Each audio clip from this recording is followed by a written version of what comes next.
Oui. Bonjour. Bonjour, bonsoir.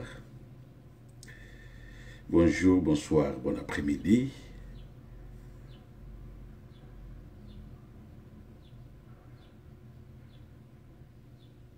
Oui. Merci, merci beaucoup. Merci d'être présent, merci. Oui, Kouré Bandi, Bobenga. Bobenga. Bobenga Bamilouvor, Bakota. Bobenga Bamilouvor, Bakota, Ebele. Tobandakour, il semblerait que Bazolukangai, alors, l'autoye poto aider Bango, ndenge bakoyi kozwa biso. Alors, Bakota Ebele. Bonjour, bonjour mon ami.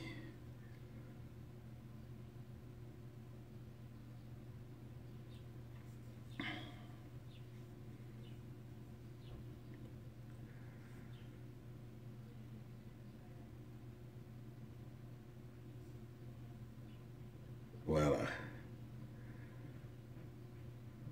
Voilà, merci. Boko tebele, bo tagué yango na ba page na bino ya Facebook. Boko iko lié yango mbala moko na ba page na bino ya Facebook. Et Tobanda. Merci beaucoup, merci.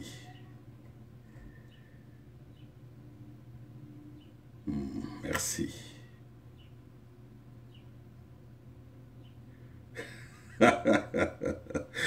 Bamilouvor Bazo Tekita. Voilà. Ça vraiment, c'est le terme de mon village. Hein.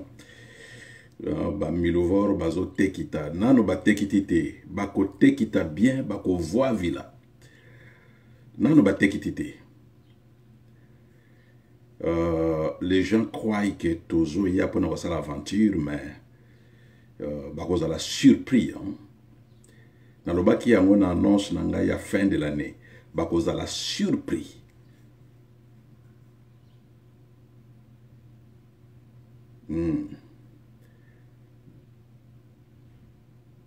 Voilà, merci beaucoup mes amis. Nazo mon abino, je vous vois, merci. Bo tagué, bo lié page ou une page na Facebook. Bon, voilà. Toye lelo. Vous avez vu ma vidéo et belé na Bamilouvor. Bon, moni na permanence na bango ya IDPS na 10e rue. IDPS viva. Alors, bazali ko senga na ministre na bango Mama Koko Ntumba. A même avion na mboka Corée bazwa Monsieur Yombi. Ba extrader na Congo pour que Balou Baba Bomaye. Bon, sikoyo nazotu na continente, mais c'est une question juste. Awape pon ya njili bukani sikoyo tozelati parce que na banayi ko banga ke lelo boko koma déjà na Corée. Pour ceux qui avion lobby lelo ou bien lobby na Tongo bo koma déjà. Alors awape pon ya njili bukani. Et il faut nazela quelques jours ti beaucoup réparer beaucoup bongisa po ya njili. Naïf Sakabino que même si je ne suis pas né na Tchangu, nazali moi na Tchangu. Ah bakoko ba boki pon. Ah bakoko ba boki pon siko boko ya ozwanga ndeni.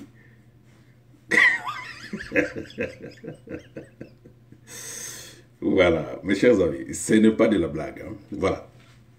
Ma vidéo elle est belé. Ma vidéo elle est belé, ma meeting elle est belé, ma réunion na présidence, et salami pour Nabiso.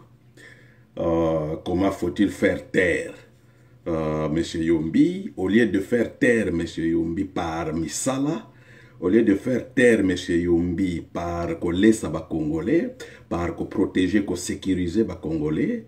Et voilà, une réunion s'est tenue hier à la présidence Nabino. Comment faire taire M. Yombi. Et là, d'abord que M. Yombi a commis un esprit. C'est un esprit. Et qu'au faire taire physiquement, ce n'est pas une solution. Parce que, vous le savez, on a fait taire Kimbangu et il croyait que Kimbangu avait une personne physique. Le physique, oui, ils ont fait taire ça. Mais l'esprit Kimbangu, ça reste toujours dans moi. Et ça lit toujours.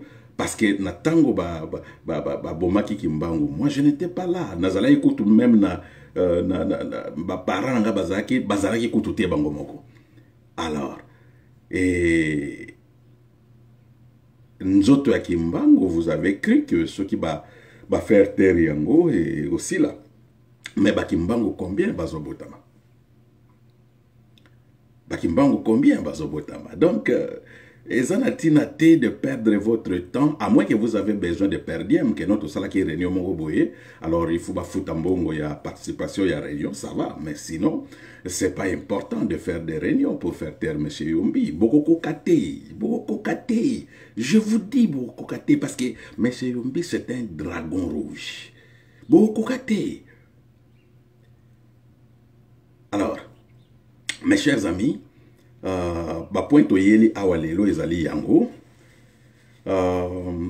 ezali que hormis bato yayi de pes par-ci par-là, communicateur yayi de pes par-ci par-là, bango nyonso bazali ko senga na ministre des Affaires étrangères Mama Koko Ntumba asala le nécessaire pour que M. Yombi azala extradé et toyoki ke un groupe ya Bamilovor, Barouta, Kasai, Mbujimai, Bazana Nzela, Bazokende, pour bakende na ambassade ya Corée du Sud, pour basenga na ambassade ya Corée du Sud, M. Yombi azonga na lombango nyonso. Et en plus de ça, la présidence na Bango, une réunion s'est tenue hier. Conseiller, entre Bango, conseiller, Félix n'était pas là, ça c'est vrai. Conseiller à Félix Bazala qui neuf, ils ont tenu une réunion entre Bango. Comment faire taire monsieur Yombi. Alors, yango toye le lopo na moi vidéo oyo yamuke poto salisa bango. Ndenge nini ko faire extrader monsieur Yombi soki bolingi ko zoye parce que na yebi très bien que kobanda Félix Yemoko ti na moto suka ezala cette ntumba la moto moko te ayebi ndenge nini procédure ya ko faire extrader moto ezalaka ba yebite personne ne le connaît. Alors yango to ye po to aider bango ndenge nini boko sala po bo monsieur Yombi bo joyer na aéroport ya Mbujimai. Alors d'abord il faut que yeba ke bato oyo même au sommet de l'état ezali bato ba yebi eloko moko te.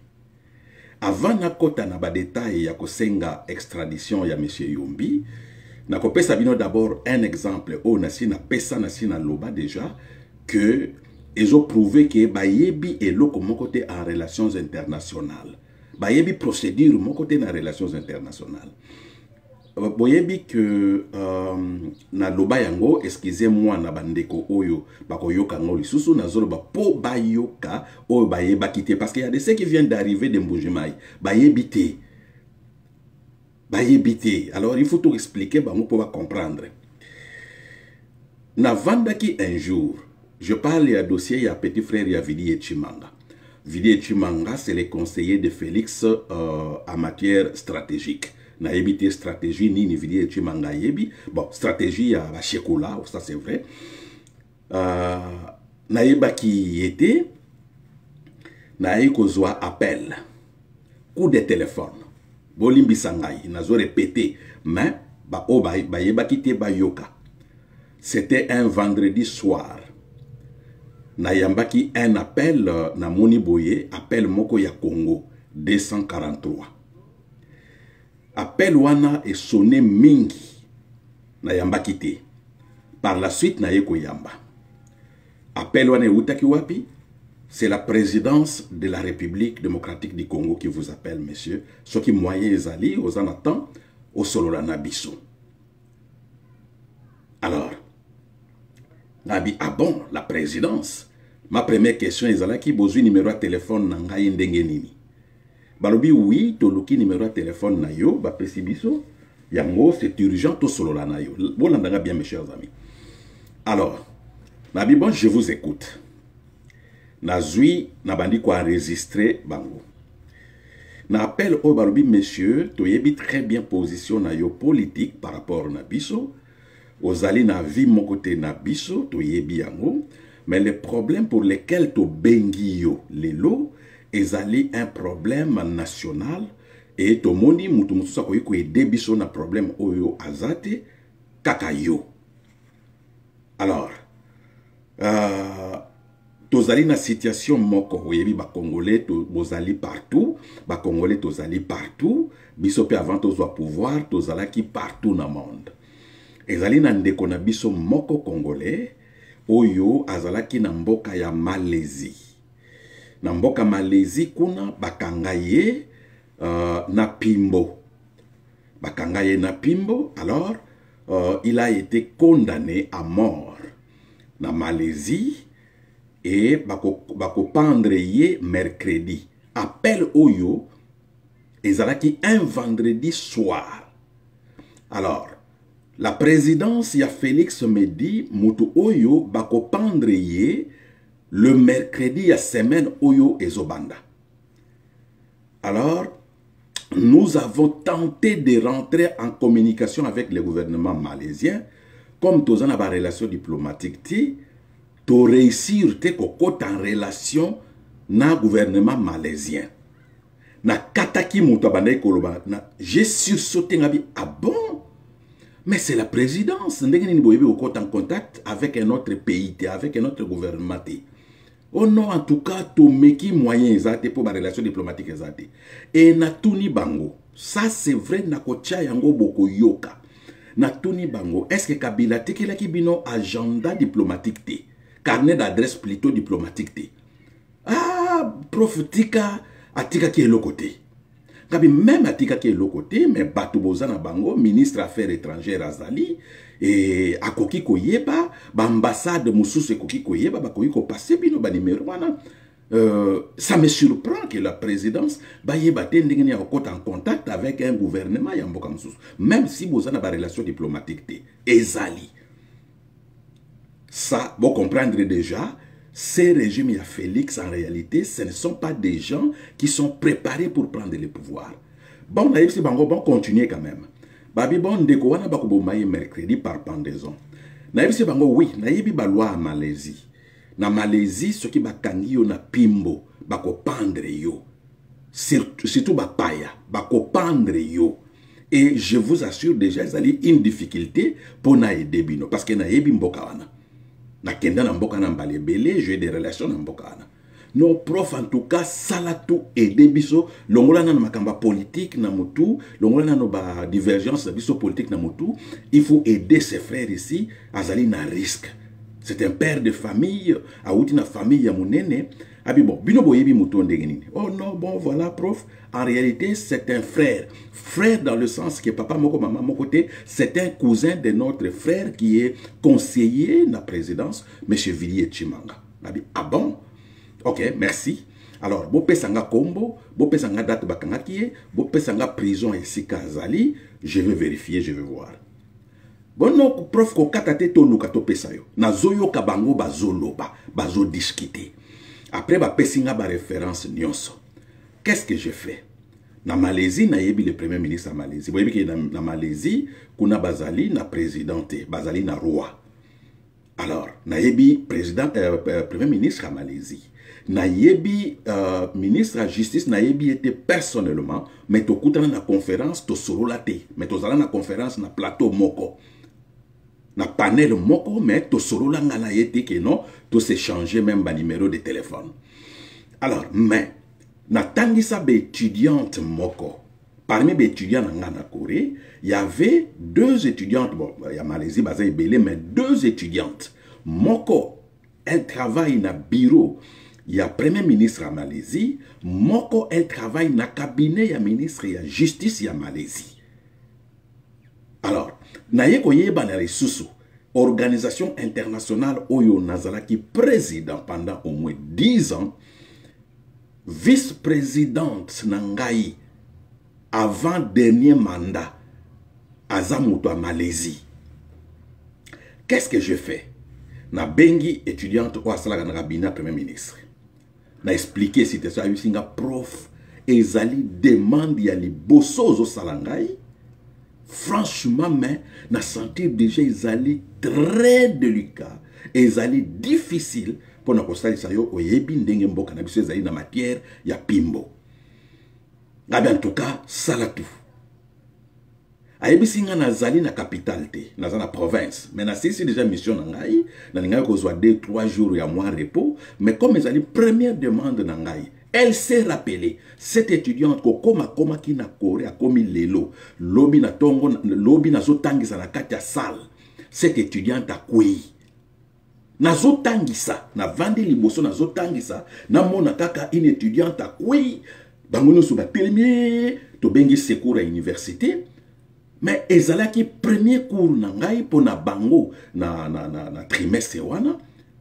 Alors, na senga ki na kata cours, je dois suivre cette étudiante parce qu'aza mupaya uti koya. Il faut na landa l'hôpital et sika ba memiye. To comme en hôpital ba tie na salle d'urgence. Na salle d'urgence, j'ai payé au moins $7,000 na 2 jours à salaki na salle d'urgence. Assurance d'abord a uti kokoma, assurance étudiant ezalaki na no connecté l'hôpital ba décliner qui a son assurance. Elle doit payer. Na zwa carte nanga ya crédit, carte nangai na futa. J'ai appelé ma femme. Na ebisi que non, il y a une étudiante qui est tombée. Assurance est en connecté. A outi koma lobby. Alors, il faut futa. J'ai payé $7,000. Moi, j'ai payé pour cette étudiante.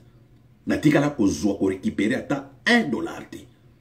Alors cette étudiante me dit, prof, na ko kufa soki na salisiote, il faut na kufa parce que tu m'as sauvé la vie. Étudiant à Longwe province, à Zongi na Kuala Lumpur na capitale. À Zongi journée, à Zongi samedi. Samedi, réunion na cabinet premier ministre. Dimanche, réunion na bureau ya ministre de la justice. Entre-temps, Félix Atindi ministre ya diaspora, monsieur Ilunga. O yazalaki era monsieur Ilunga Longwe, monsieur Ilunga ministre ya diaspora. Félix Atindi ye na cadeau ya roi diamant. Pour appeler ça roi ya Malaisie, bakitse mutema comme si roi ya Malaisie en a besoin ya diamant ya Congo. Azali roi. Alors, monsieur Ilunga visa ya okoma Malaisie ezalaki te. Aye na Inde. Ye na ambassadeur ya Congo ya Inde, ya mwasi ya Congo na Inde. Bakoti demande ya visa na Malaisie. Tokomi lundi, ngai, présidence ya Félix.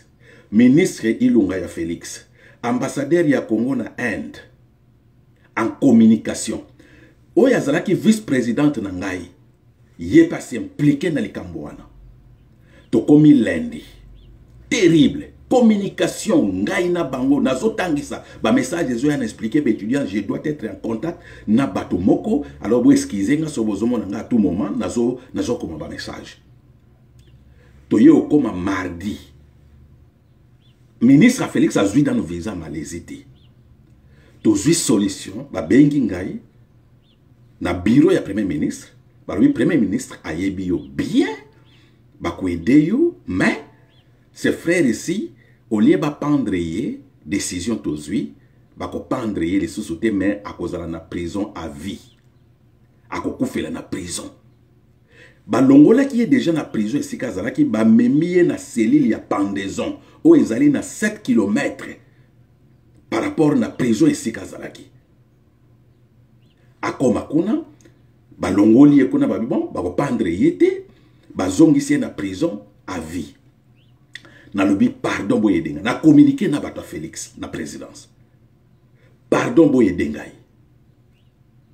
Mercredi, entre-temps présidence bonde la pardon ba vidéo chimanga, pardon.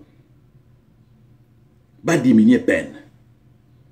Lutte mercredi na Tongo. Au lieu de prison à vie, et il y a comme 20 ans de prison. 20 ans de prison na mercredi na Tongo. Ministre Ilunga a visa. aye okoma na aéroport mes étudiantes bango mibale oyo azalaki vice-présidente na ngai bango misato bakei na aéroport bazwi ministre ya Félix Ilunga bazwi ambassadeur ya Congo na Inde bake na bango tin hôtel c'est moi qui ai payé l'argent de l'hôtel bache bango na hôtel ministre alingi kaka kutana na roi bayebisi yeke non na niveau na yo même président na bino akokutana na roi te ce que nous avons premier ministre, mais premier ministre paie à Koyambayote. Parce que moi, j'ai expliqué na premier ministre. Je suis opposant à Bato Oyo. Mais ici, il s'agit de la vie humaine. Il y a intervenir, na sauver vie humaine Oyo. Mais ngana bango, ba coopération bilo comme soussou, n'osez pas. Ministre Ilunga Linga Koutana na premier ministre. Premier ministre a dit non, na Koutana na yote. Bon. Pour ko humilier yete, j'ai demandé à mes étudiantes ba connecter na ministre de la justice. Ba photo ezali na Facebook nangai, na publia yango. Conversation nangai ministre Ilunga, président Félix, j'ai publié ça ezali. Alors, pouvez-vous croire que présidence d'un pays comme le Congo et que vous tâtonnez qu'on est en contact avec un gouvernement de notre pays. Bazo kene ko recourir na cuisinier, oyo bazo benga cuisinier. Pour Assali Sabango. Vous avez compris? Alors, Tokota na Makambo Oyo. Bateko. Nassine expliqua ce que j'ai dit à propos de Félix. Félix a demandé lui-même à Kokufa. J'ai proposé façon à Kokufa là. Parce que Kokufa faisait la façon ébélée. Moi, j'ai proposé façon à Kokufa. Tout ça sur le niveau anate. Naye lelo parce qu'il y a deux messages bato IDPS ba pesi. Ndenge na bisi bino na présidence bazolo kwa comment me faire taire. Alors, na IDPS na DGMRI balobi pe ba memanga ba extrader ngai, mais bato oyo avant ba évoquer ba kende ba sa la pétition ba kende na ambassade ya Corée du Sud na Congo. Avant nano, il faut comprendre l'histoire ya Corée du Sud. Boye ba kende naza awa je suis informé à Corée du Sud. Ils m'ont formé. Comment que ça la revendication? Formation wana yango etindangai na sala une autre spécialisation ya ba mouvement sociaux na ba parti politique. Nazali un expert na makambo wana. Donc yango na yebisaka bino soki nazolo bake ba miluvor ba koyi kotandama bango nyonso province mobimba ba okokate. Na yebi de quoi je parle. Je suis formé dans Makambo Oyo. Bien formé alors. Parce que na forma kaba étudiant dans Makambo Oyo. Balobi, il faut assassiner Basengi Baluba Nyonso et Sika Bazali na monde. Wana izali vidéo na chaîne Facebook. Balobi Baluba Nyonso o Bazali na monde.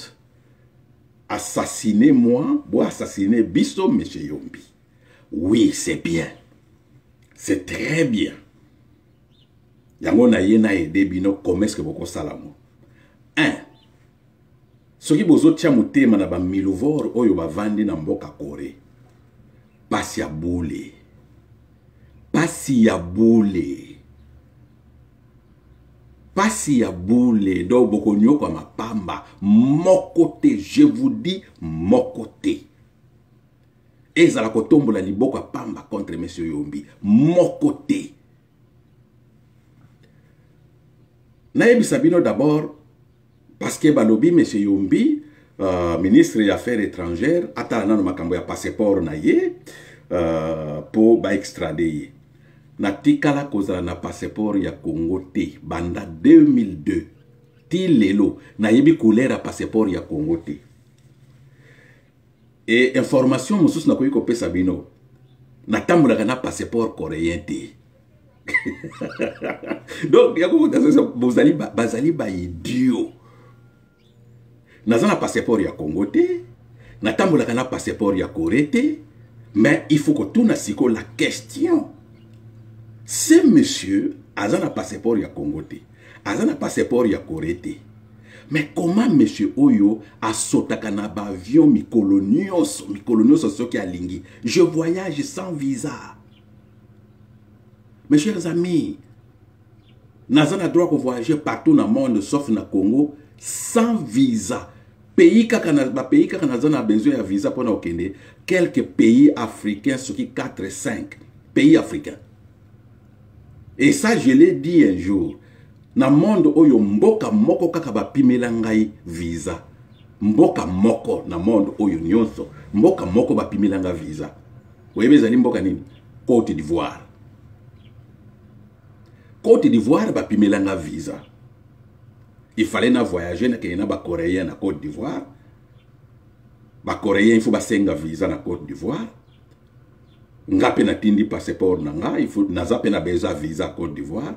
Ba pesi visa na ba coréen nyonso 5 tozalaki nazalaki na ngana kena bango sauf ngai. Nga ba bengi nga monsieur, venez retirer votre passeport.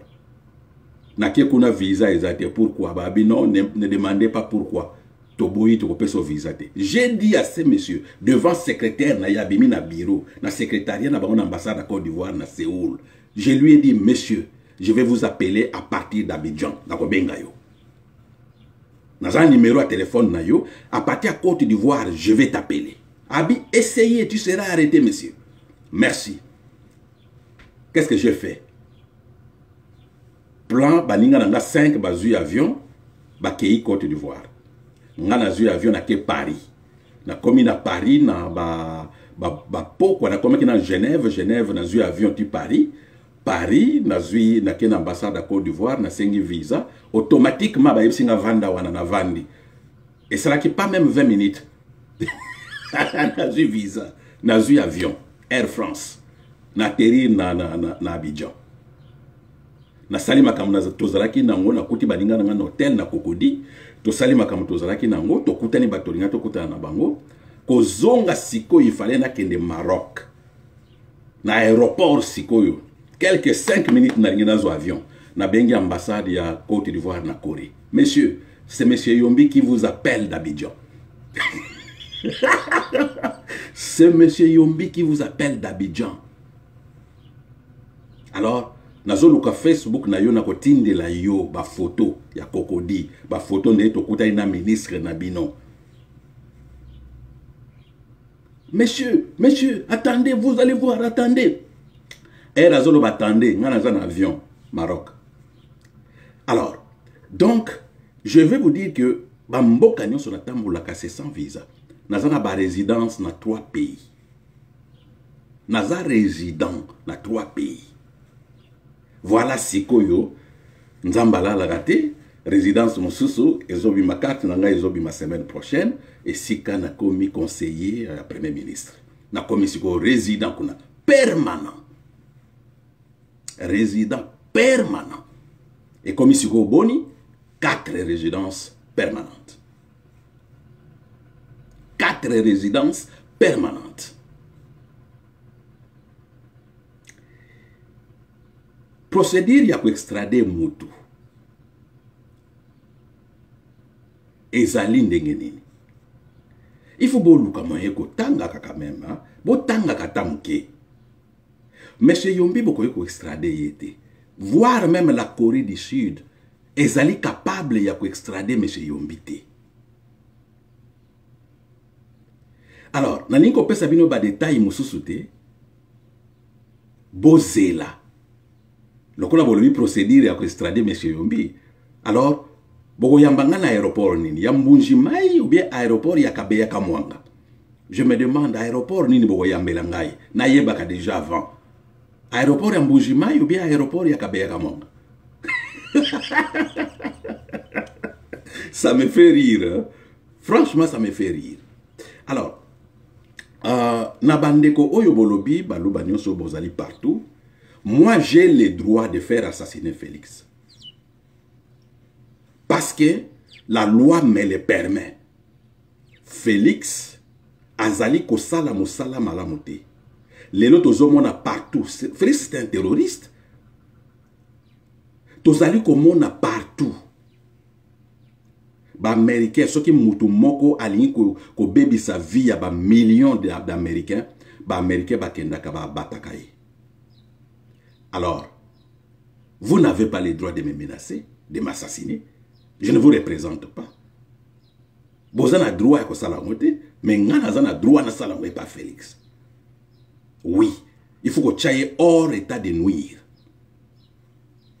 Alors, bandeko obolobi baluba, bazali partout dans le monde, baboma monsieur Yombi, si on a zoye bate baluba ngo ya wapi, ya Corée, ou bien baluba ya wapi.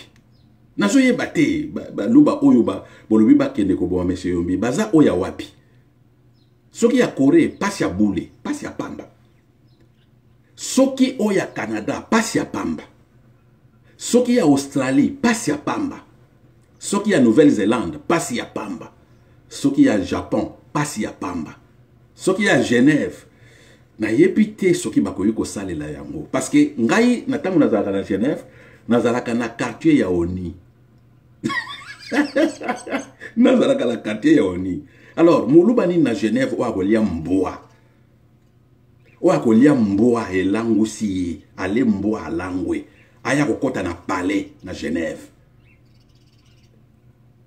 Et belé baza wana na Genève, belé. Aza na Genève asala 30 ans mais akota na palais te. Na palais des Nations Unies akota te bazali belé asali 30 ans 40 ans na Genève. Na Suisse mais akota na palais des Nations Unies te. Alors, monsieur Yombi akota ka ndenge nini? Boyebi ndenge monsieur Yombi akota na palais.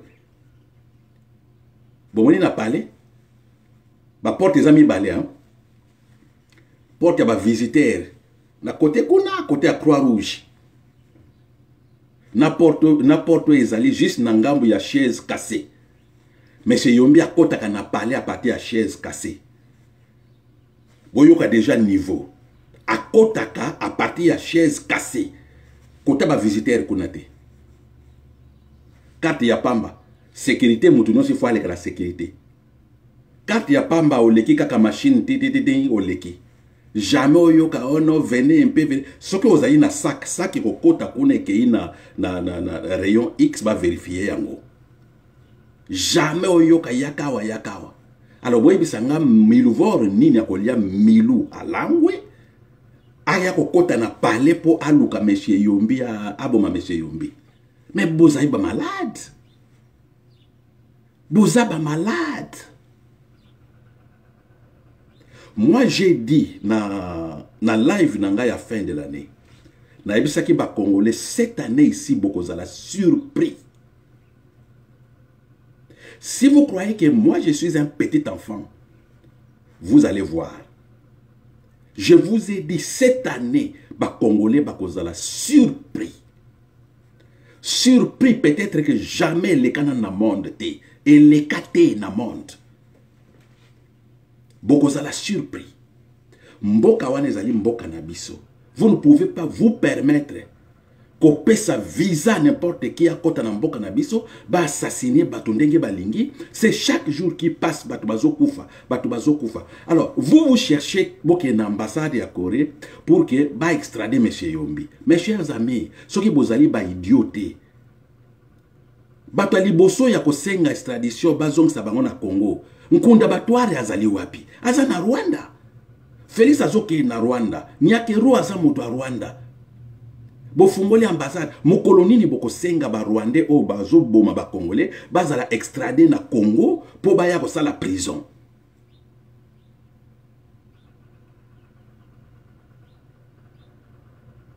Ba Rwandais bazo boma biso bazali na Est. Ba mususu o bazonga na mboka na bango na Rwanda bazali. Mokolonini bino idepes ba miluvor boko sala démarche pour ba extrader batouana ba boma ba millions de Congolais. Boso mon exika bozaye pas mal. Et n'attend bozo ba Congolais ba ko sala pétition. Les Congolais vont signer une pétition. Quel Congolais yambunji mai yakabeka mwango bien ba Congolais ya wapi? Je na évité ceux qui bateau bazana monde mususu bazo vivre. Est-ce que vous avez un monde où vous vivre? D'abord, tout d'une façon, il y a classe.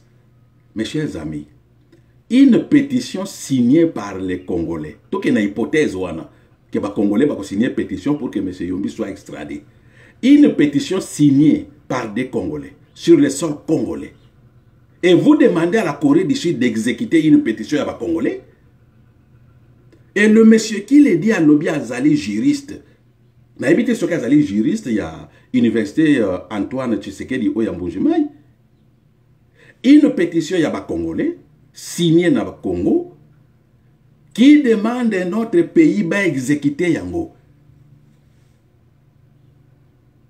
Milou, soupe Milou, il faut interdire ça. Ça ne va pas. Ça ne va pas. Alors, Yokana Ibisabino, matière nini oyo Corée du Sud akoki ko bengana Monsieur Yombi.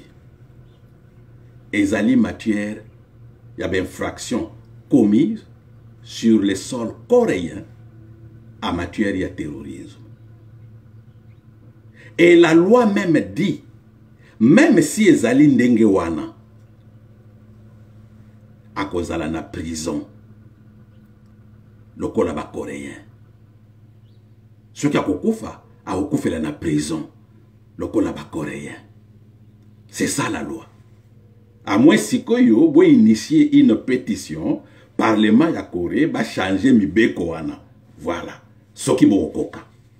Mais sinon, impossible, impossible, impossible. Or, M. Yombi azali mutu o azali ko lutter contre biloko wana monde. Parce que boye binga bien te.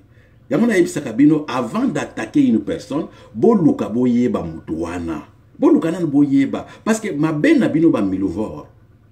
Ma bena bino ezali bokendaka très vite en besogne ko attaquer mutu ko finga mutu sans que boyeba mutu wana azali nani. Ngai soki na lingi ko attaquer mutu. D'abord, je ferai une étude na yeba mutwana azali nani, abotama wapi, asala nini, azali ndenge nini. Comme ça, na koyeba ba point faible ya ko attaquer ye. Mais bino boya kaka ngulu ko attaquer, nzoka nde bozali ko attaquer un dragon rouge qui dort.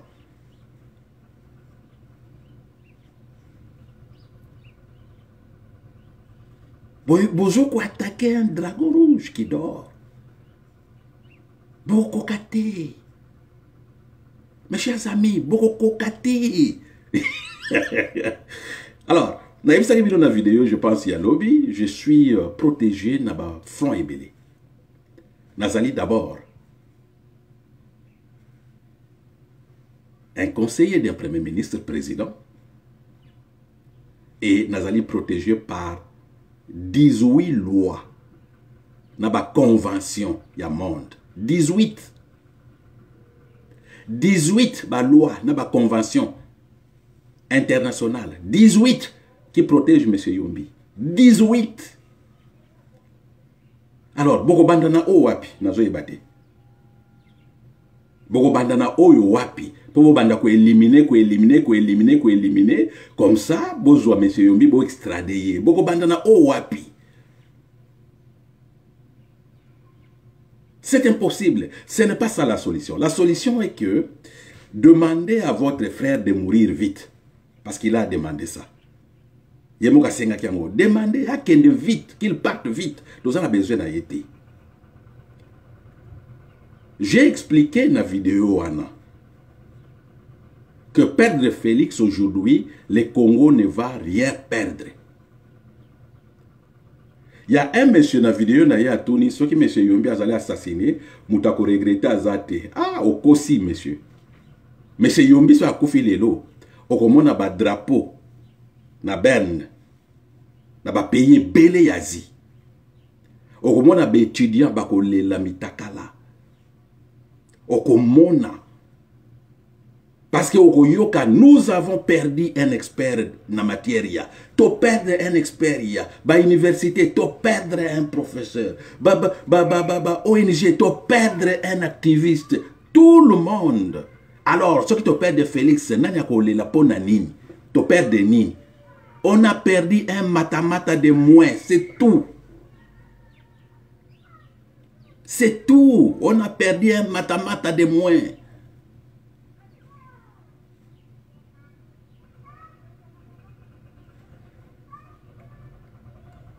Mes chers amis, et loko autre ko sala biso pona mikolo alelo, ezali de faire la pression l'église na biso église catholique. Bazali moko na biso même si à un certain moment ndenge na lobaki ba de viaka. Bah deviendra dans le sens que bah y a kaka bah pression, après bah lembi bah abandonner peuple. Bah pression, bah lembi bah abandonner peuple. C'est-à-dire que nous devons faire la pression à l'Église catholique de ne pas abandonner le peuple congolais. Tous en a besoin de un idiot à la tête du pays. Oyo Moutonio ça a profité pour que a récupérer makambo na bango nyonso bandaye ko luka ko zona mboka na biso parce que bandaye ko kokate pour bazwango à l'époque de Mobutu. Alors, nous devons faire pression na ba oyo bazo benga soi-disant ba opposants, oyo bazo lali sa peuple congolais, cette fois-ci to kene na élection. Makamba cette fois-ci to kene élection ezate. Parce que ceux qui veulent qu'il y ait une élection, il faut poser la question, qui va organiser ces élections? Alors, moi, peut-être, ce que je peux proposer, c'est que de neutraliser les Congos et que Luka va naître, va aider Bisso pour qu'il y ait une élection. Organiser de bonnes élections, va salisa Bisso, neutraliser tous les Congos et va naître, va aider Bisso pour que l'organisation, l'élection est organisée comme ça, beaucoup de monde va jet. Yamona yeb sakabino. Ba milouvoir ne bazana ba yebi pourquoi bazoli na ba élection te. Ba yebi très bien que Félix na ba élection a koki kozwata 0,5% te. A kozwate. Yamona bojo ka bango recensement, or recensement ça prend du temps. Bon, vous avez recensement on est aussi là. Après, bon, ça c'est élection. Il y a un échappatoire na bango. En réalité, le vrai problème n'est pas le problème de recensement. Le vrai problème est ali fuite en avant balingi élection té. Parce que avec élection l'élo, élection à Congo, Félix Nandimité a causé même 1% à cause de ngoté. Ce qui va penser que 15% en 2018, il y a tout même 1% à cause de ngoté. Imaginez-vous organiser des élections Batoumi ba candidat mi bali, M. Yombi et M. Félix, ba candidat dans l'élection présidentielle.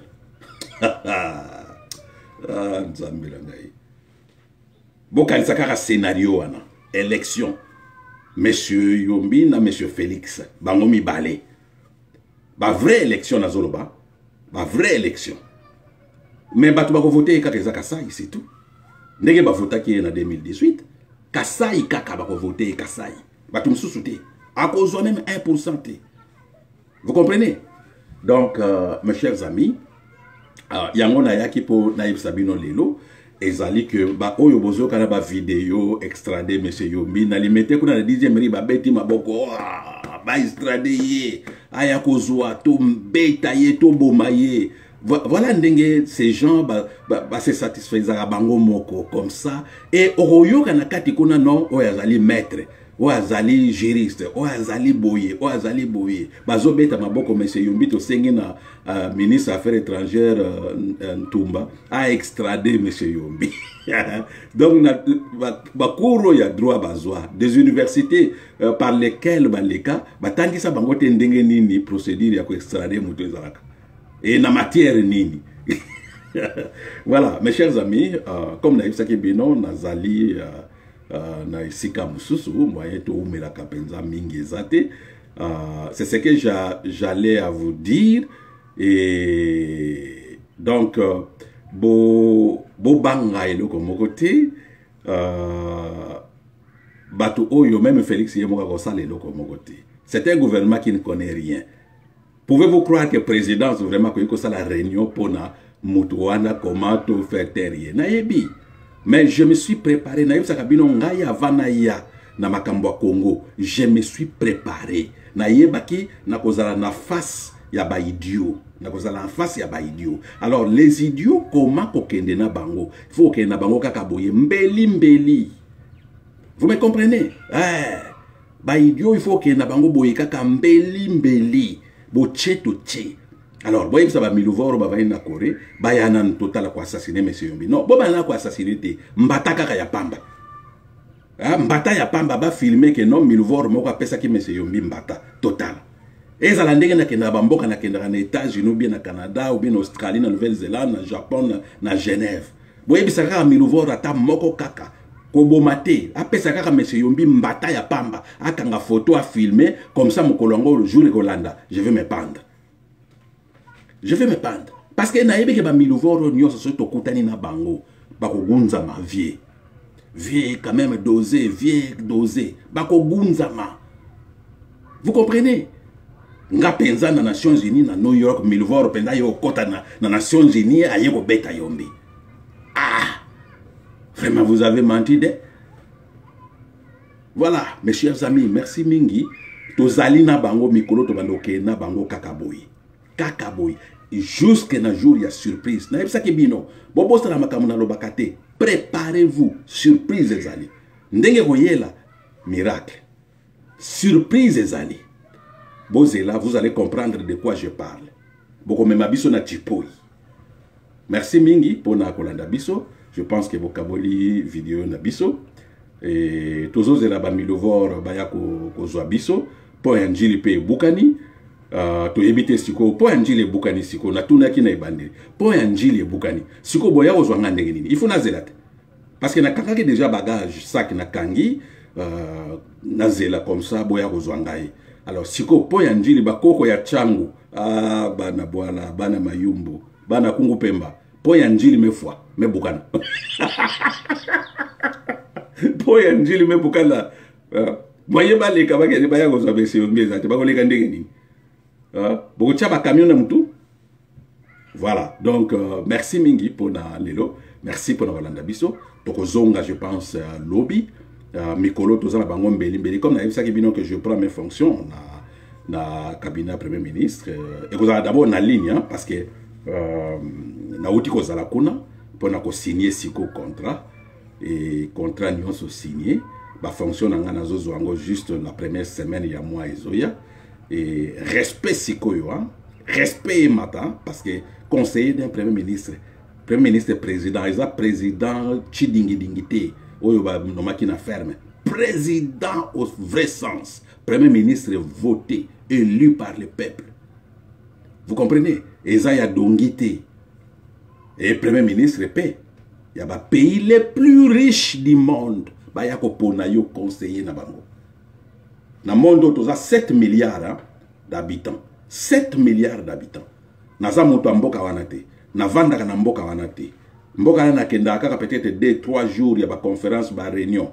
Na vanda na nous 1 mois, 2 mois na mboka wana. Mais au vandi kaka na musika na Corée. Oyoka kuna mboka ana na bureau premier ministre bazali ko penser ba nommer yo conseiller ya premier ministre na bango. Alors yo mutozolia mboa. Yo mutozolia mboa. Ah, mon cher ami, boyo rapeta mwandamba soniko quand même hein. Boza na sonité pourquoi?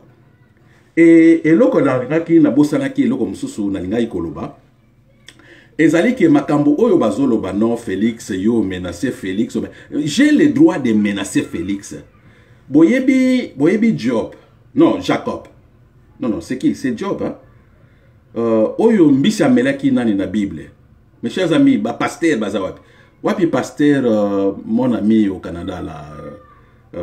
Pasteur Damien Lecoq. Azali, cherchez-moi Damien Lecoq ici. Boyana ye ligoté.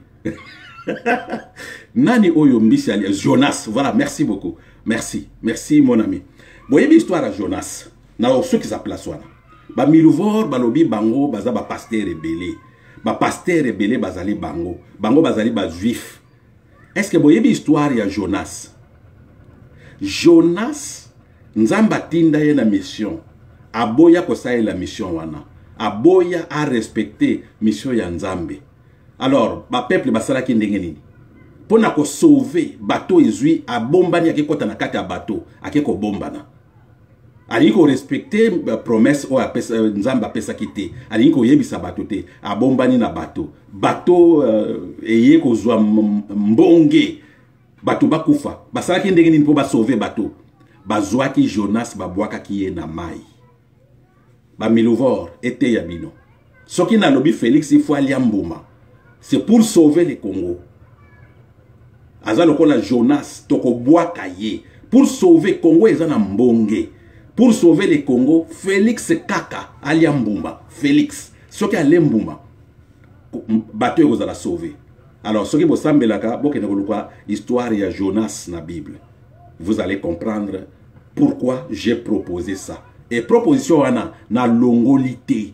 Vous croyez que non dengezawana to menacer to bomaye pas na longolité mbuma akolia, ça sera une surprise. Na yebisi bino ango Congo akoyeba de quoi je parle. Kalamingite. Boluka histoire à Jonas, soki bozali ba juif ya solo, boluka histoire à Jonas. Toko boaka Félix na mai, mboka na biso bato eza na mbonge, Félix ifa kota na mai. Futo boaka ye. Merci mingi ndenge tolobaka, un idiot azali idiot moko, deux idiots sont des idiots, trois idiots sont trois idiots, mais soki ba idiot ba komi 1 million. Wane komi parti politique. Parti politique à moi izali UDPS. UDPS est constitué des hommes et de femmes des tribus. Les hommes et de femmes des tribus sont des citoyens, sont des milivores. Les milivores sont des citoyens congolais, génétiquement tshisekedisés, qui ne raisonnent que sur base de leur tribu. Tolobi mboke ezana mbonge, pour na sauver mbonge wana, il faut Félix Aliambouma, balingite Aliambouma. Mais pour na biso, Félix azali lokola ndenge akosaki biso soki tozwi pouvoir changement ekozala ndenge kaka Jonas nzamba pesi mission kende ko sala boye olia sala mission wana ye aye ko bombana akimi abatami na kati ya bato ezwi mbonge. Alors bato ba remarquer que azali traître ali ko pesa message ya nzambe te pona ko sauver biso. Alors poto sauver bato o na mbonge to sala ndenge nini to boaka ye na mai ba boaka ki ye na mai. Babouaki Jonas na mai. Donc, ndengwana, Congo ezali na mbonge. Mbonge wana mutu a trahir biso, mwana mboka. Oyo mission nzamba pesa ki biso soki mwana mboka zui pouvoir, akosala boye. Mais mwana mboka ngo zui pouvoir, akeko bata manaba Rwandais, akeko bata manaba nguna na biso. Poto sauver mboka na biso, il faut surtout zwa mwana mboka oyo a trahir biso. Olie mission nzambe pona Congo ese réaliser, ya akeko bata manabato, bato ezui mbonge, pays ezui mbonge, pona ko sauver pays umukamate, umubwake na kati océan. Voilà. Merci beaucoup mes chers amis. Les dragons rouges, les grands mouyaka. Tokutani Marasima. Bye bye. Nazala appelez-moi pasteur Hermode. Bamiluvor bakodoka. Bakodoka. Bozela. Bozela jour d'économie na zone lia fruit. Wana penza bokodoka bien ba AVC kozala partout. Vous allez comprendre.